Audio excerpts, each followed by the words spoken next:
My name is Mary Boffman. I am a member of the Kiwanis Club of Sandusky, Ohio. And we have a summer project we've run for several years called Adventures in Friendship. I've been chairman of it. It began in 2002 when my husband and I met two lovely young ladies from Russia that had not had a memorably happy time while they were here.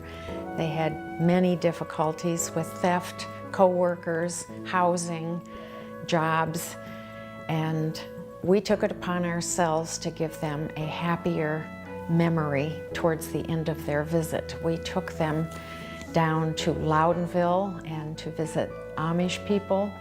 We took them to Cleveland to the Rock and Roll Hall of Fame.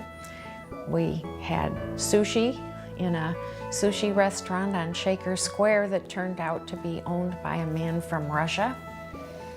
And we walked on the beach at Cedar Point. We cooked Russian pancakes. We did all kinds of things and had a wonderful time. And all these years later, we're still in touch. My thinking and my husband's thinking have been that these young people will go back to their home countries and become important people. And we should do all we can to help ensure that their visit with us is a happy one. So we are grassroots ambassadors for the United States, for Erie County, for Sandusky, for Cedar Point, and for all our friends.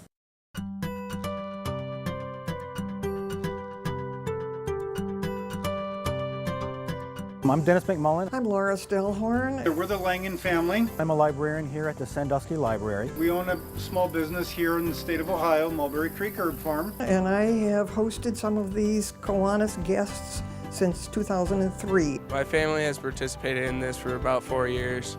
It's cool to interact with many people from all around the world. Our director, Julie Brooks, who's a member of the Kiwanis, when she found out about this program, Adventures in Friendship, thought it'd be a really good idea to make a connection with some of the students. So she signed up to make a connection with them.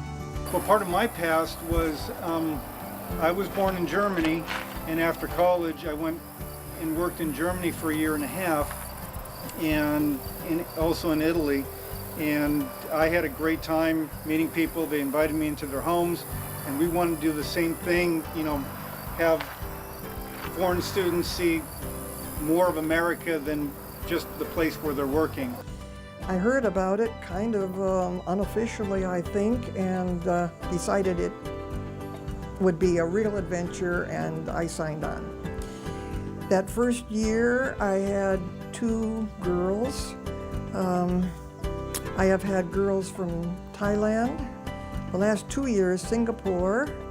I've had someone from Poland. From Singapore, China, and the Czech Republic. The Chinese girls that we had. 2 students that we partnered with were both from Singapore. We had these 2 Chinese foreign exchange students that came over. Andreas from Bogota, and then Nana from China. And each one has been interesting in and of herself. We take them around out of Cedar Point, you know, or out of where they're working, and take them out like around Ohio or out of the state, show them what the U.S. is. Each one of them wanted to see something different. For instance, a year ago, the girls wanted to see a farm. We took them to Cleveland, Toledo, and all major cities of Ohio, and showed them like botanical gardens and art museums, and show our cultures as they tell us about theirs. And the program has been really good because with Cedar Point right here, you get a big influx of foreign kids. And Nana, we just learned more about the culture, about her family, about what it's like to be a woman in China. Language you might think would be a difficulty, but I believe most of our kids that came here speak pretty good English, at least the ones I've met. So I contacted my friends out on the farm, and we went out there, and it was a time when the soybeans were ripening, and they got to crawl up into the big tractor, and that was the height of excitement. Their cameras were clicking all over the place. Andreas, he wanted to come out, he was an artist. And so he wanted to, I think Cedar Point was very intense for him, and he really appreciated the quiet out here. So he would just want to sit and sketch for a couple hours at a time. And so we talked about art, and he was also good at soccer, which the boys were just starting out in soccer. And so he would show them a few of the little. Our neighbor loved ping pong. We used to play ping pong with him all the time. And playing ping pong with them, we had the Chinese students play ping pong with us, and they pretty much beat us pretty bad. In coming to some of our homes and meeting the activities that we have has been very good for both sides. And his parents had a farm and an herb farm, and so he liked to see what we did here, and he had a great time. And we had ice cream. We sat outside and just talked. And with local people, they find out we're not all that bad. When Nana came, her first day was the herb fair. And so she really got immersed into a whole bunch of people who were here on the farm.